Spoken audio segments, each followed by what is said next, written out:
Living with a Narcissist.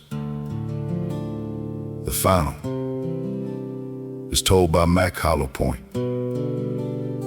Living with a narcissist is a complicated thing, and most people don't arrive there because they're weak. They arrive there because they believe there's still something worth reaching on the other side of the walls. They believe there's a better conversation waiting to happen, a moment of understanding just around the corner. A version of the relationship that can finally stand in the daylight. Some spend years trying to break through. Most never do. What happens instead is a gradual rearrangement of reality. The spouse learns to wait. They learn to look away. They learn when disagreement carries a cost. They learn that peace is often purchased with silence.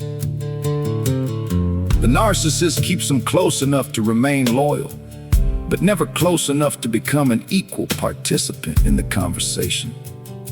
The drawbridge stays up. The spouse remains just outside the walls, always believing the next good day might be the day they are finally invited in. Over time, truth becomes a negotiated settlement.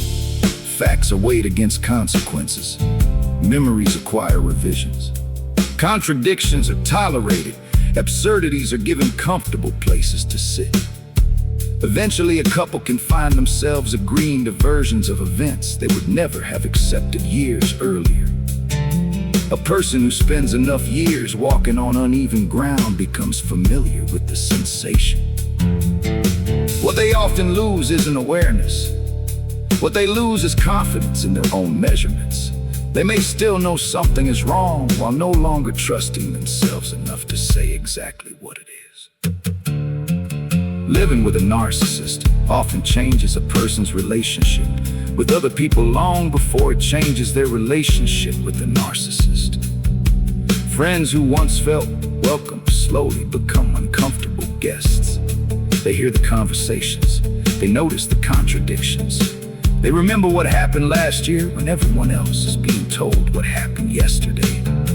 Their presence introduces a second point of reference, and a second point of reference is dangerous to any arrangement that depends on controlling the narrative.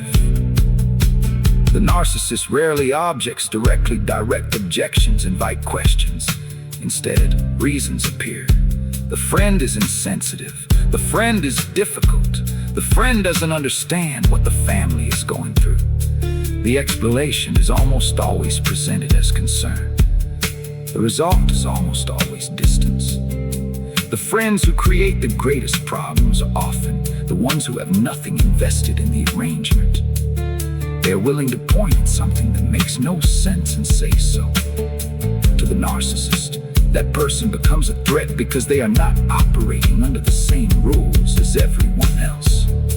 One of the tools a narcissist keeps close at hand is access itself. The phone call isn't really a conversation, it is a ration. Before meaningful word has been exchanged, the stage has already been built. Here is your time.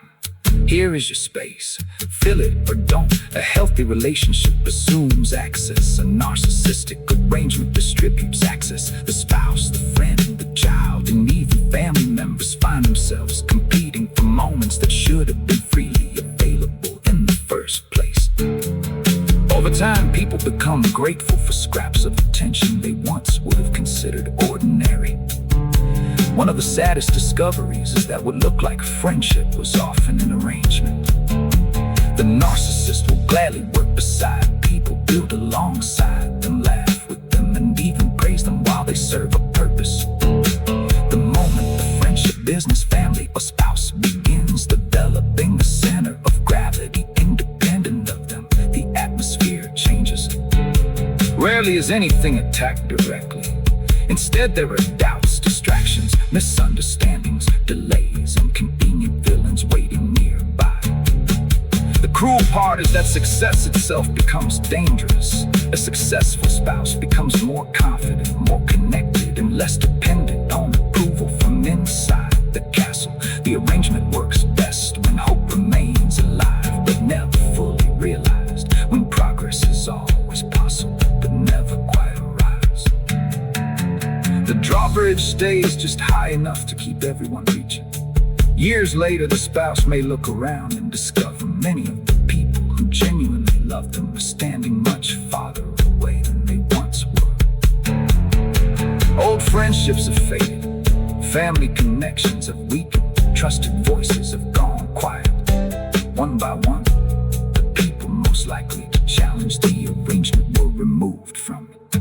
The tragedy is not that the spouse never saw what was happening.